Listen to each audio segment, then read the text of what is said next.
All right, so another alignment. It was, our five-man front. We did this a while back, so this would go back a couple years where we would just move our Mike linebacker down over top of the center. Um, the past couple years, we actually would bring in an extra defensive lineman, and then our alignments with the defense alignment slightly varied. So I'll kind of talk through some differentiation you could do with the alignments up front. We kept it simple so that the Mike was still responsible for the same gap, regardless of where he lined up. And then this was something that we more or less utilized when the offense was going to a heavier personnel. So I think we may have done it just a few times with the open formation. It's not the best just because you can see by looking at the coverage, you are vulnerable in some spots, especially the middle midfield, like the hook area, the curl area. But again, this was something like if we were seeing ace or deuce or tight end, two tight ends with two backs. So this was just something that we used more for short down and distance based on formation. We would auto check to it, or if we knew game planning against a team, if they had I forget who we played, but they had three different tight ends, and we knew if we saw all three coming into the game, they were going to an ace I type formation. We had two attached tight ends and a fullback in the backfield. We would bring in an extra defensive lineman. And I think we actually removed our dog. So our dog would come out, and the Mike and the Will would still be playing back in the same spot. So again, you could utilize it however you choose. This was nice because we didn't have to change personnel. We could just walk this guy down.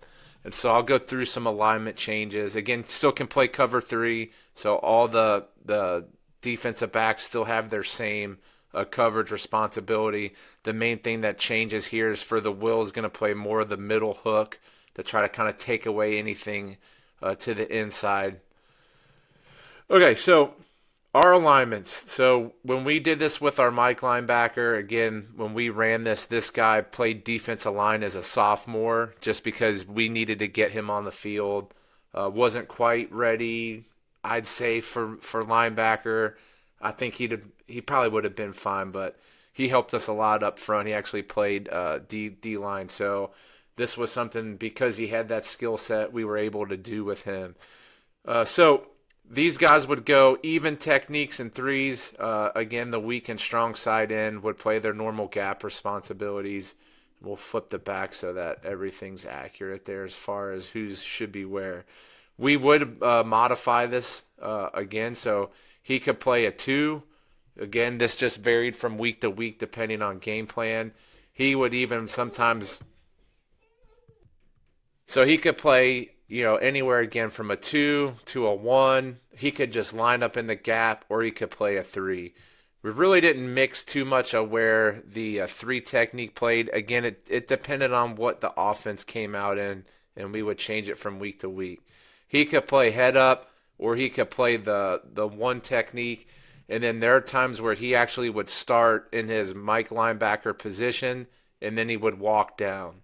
Okay, so again, game plan it however you choose week to week, whatever fits you best. And then again, like I said, we got to the point where we had a good set of defensive linemen where we would actually bring in an extra guy and get our dog out. Gap responsibility is exactly what you would think. So he would be C gap. If a tight end was attached, he would be D. He would be then B gap, A gap. He would be the backside B and the backside C. Or again, based on the week, he may be playing his normal technique from a different alignment. So if he was in that three, he could still be playing the A gap. If he was head up, he could be A. If he was in the one, he was playing A. So that's just stuff that we changed depending on what we were facing that week. Really difficult for me to go back. We don't have games that far back archived, so I actually had to go to this player's highlight tape to actually find our five-man front with the Mike linebacker coming down. At it here again, as you can see, the offense's formation. Um, they were going extra offensive lineman down here to the short side of the field, two back with a tight end in the backfield. So they would actually motion him in different places. And then this was, I want to say, an auto check for us. We knew that if they were to come out in this formation, we're going to go to our five-man personnel with our Mike linebacker walking up to the center. And then you can see here, it's third down and short. I think this game ended up being like a 10-3, 10-7 type game. So not a lot of offense, really good defenses. And then you can see all the same gap responsibilities. I don't think I can do this one slow-mo, so I'm just going to play through it once, and you kind of get the idea. So because you got a tight end attached, single receiver out here, this is those games we talked about. So he's going to actually shoot the C gap. He's going to stay in the B. He's going to have the weak A, strong side C gap, and then the Mike's going to take the strong side A, which I think I might have said that wrong. I think we got that right as far as the alignment. So this would be our strength call, would be a Roger call because of the attached tackle, the extra tackle.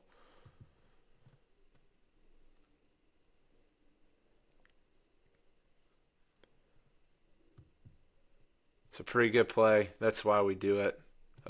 Again, really good skill set from this guy right there to be able to play that position up front. All right, so taking another look at a five-man front. This time the Mike linebackers playing back. This is a more recent film. We bring in an extra defensive lineman. This game, we were decimated. I think by the end of the second half, we were out maybe 5 or 6 defensive starters. Not to take away from the team we were playing. They were well coached and really good. And this guy who played Wildcat quarterback for him gave us a lot of fits in the run game. That's Jarrett Lorenzen's son, Tate Lorenzen, who was a junior, who's going to have a pretty good season for them coming up in 26. So again, this week, we knew when they had certain personnel coming onto the field to bring in an extra lineman. They had I think it was, these two. So when we saw these two come in, we knew they were going to their Wildcat, so we'd bring in an extra defensive lineman.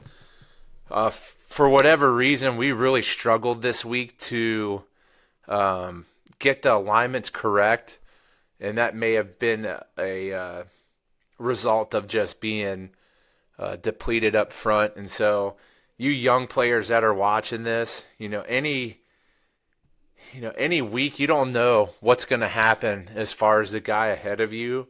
And so it's extremely important that, when you're preparing for a team, whether you're that, the backup or you're third or fourth string, you should know it, learn it, know what you're doing, treat it as if you're a starter because you don't know when your number is going to be called, and you want to be prepared, and if at all anything, this is a team sport. And so you don't want to let your team down. You don't want to let yourself down. So just a little piece of advice for you younger players is to treat it as if you're the starter so that you're prepared for when your number's called. All right, so we'll watch the wide angle, then we'll take a look at the end zone so we get a better idea of gaps, and I'll kind of talk through what we were doing. We actually had some success on that one. Didn't happen much. They really gave us fits in this. All right, so we would have called this a Louis call. Defensive end's going to play a head-up 6. I want to say we put him in a head-up. So we would put him in a 4. He was supposed to be playing the 3 technique, but I don't know that we did this correctly. Obviously not. I don't think we would have ever come out in odd. And I didn't want him to be in a position where this down block was an easy down block to happen. Okay, he would be playing the 1 technique to the backside. He's playing the backside 3, and he's playing the backside 5. I'm not sure why he's in a jet position. I don't think we would have called that on this. So he should have been a little bit more to the outside shoulder over the. I always kind of told them for alignment for the DNs, your inside eye to his outside eye. And so because there was one additional receiver out here, he's going to get that call from our rover.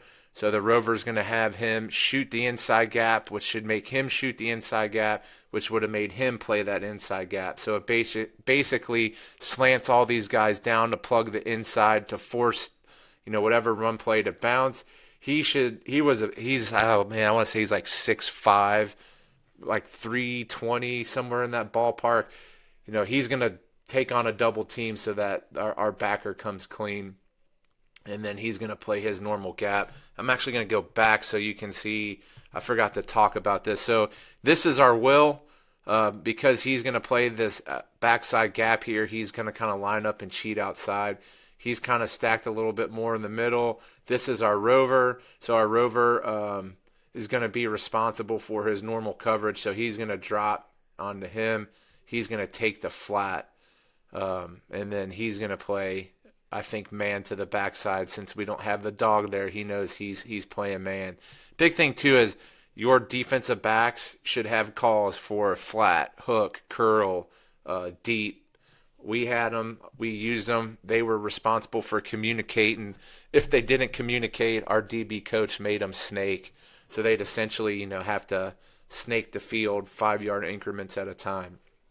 Okay, so again, this is the rover, and he's going to give the call to have all these guys slant down. So we'll go back to the end zone here, and then we'll watch the play and watch the gaps. And I don't think we were lined up correct, so keep that in mind here.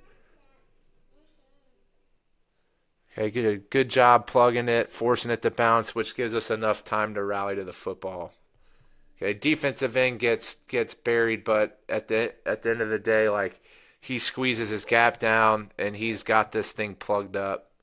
Okay, a little too high and feet stop moving. And again, the alignment-wise, you can change it whatever best fits whatever the offense is trying to do to you out of this formation. And again, I think we were misaligned.